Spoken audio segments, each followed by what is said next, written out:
شکریہ ادا کرتے ہیں پاک فوج کا، ہماری جو ہے پاک نیوی کا، پاک رینجرز کا اور ہماری پولیس کا. وہ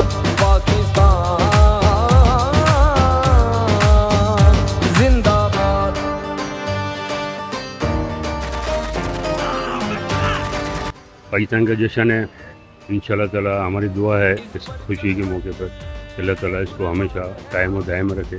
سلامت رہے تا قیامت رہے، سلامت رہے تا قیامت رہے. سب سے پہلے تو پاکستان کے لیے دعا ہے اللہ تعالیٰ اس کو قیامت تک سلامت رکھے. ماشاءاللہ جن شہیدوں نے یہ پاکستان کے لیے قربانیاں دی ہیں، ہمارے سن 47 میں مسلمان بھائیوں بہنوں نے قربانیاں دی ہیں، پاک فوج کے جوانوں نے قربانیاں دی ہیں، ہماری پولیس نے قربانیاں دی ہیں. ان سب کو ہمارا سلوٹ سلام. پاکستان کا جشن ہے.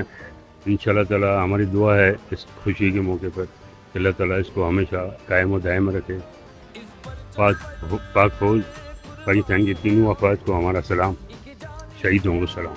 سب سے پہلے تو تمام اہل وطن کو جو پاکستان میں ہیں، پاکستان سے باہر ہیں، سب کو 79ویں جشن آزادی مبارک ہو.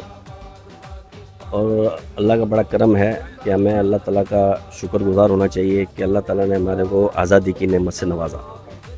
آج الحمدللہ ہمارے یونیک گروپ آف کمپنیز میں ہماری جو جتنی بھی ہماری ٹیم ہے، ہمارے جتنے بھی ممبرز ہیں، ہمارے جو ساتھی ہیں، سبوں نے مل کے یہ سیلیبریشن رکھا تھا اور یہ ہر سال کرتے ہیں الحمدللہ.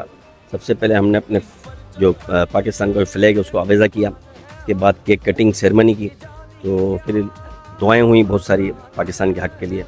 سب سے پہلے یہ ہے کہ ہم جو ہے شکریہ ادا کرتے ہیں پاک فوج کا، ہماری جو ہے پاک نیوی کا، پاک رینجرز کا اور ہماری پولیس کا، کہ وہ آج جو لگے ہوئے ہیں، جو کام کرتے ہیں الحمدللہ، جو سارا چلاتے ہیں سلسلہ، اس کی وجہ سے آج پاکستان آزاد ہے. ہم تو اپنے گھر میں سکون سے بیٹھے ہیں، تو ہم کو بھی اپنا فرض نبھانا چاہیے اور یہ عہد لینا چاہیے کہ ہم بھی پاکستان کے لیے بھرپور کام کریں گے اور ہمیشہ کرتے ہیں اور کرتے رہیں گے انشاءاللہ. ہمیشہ پاکستان ہمیشہ زندہ باد. پاکستان کو اور تمام رہنے والوں کو جشن آزادی مبارک ہو.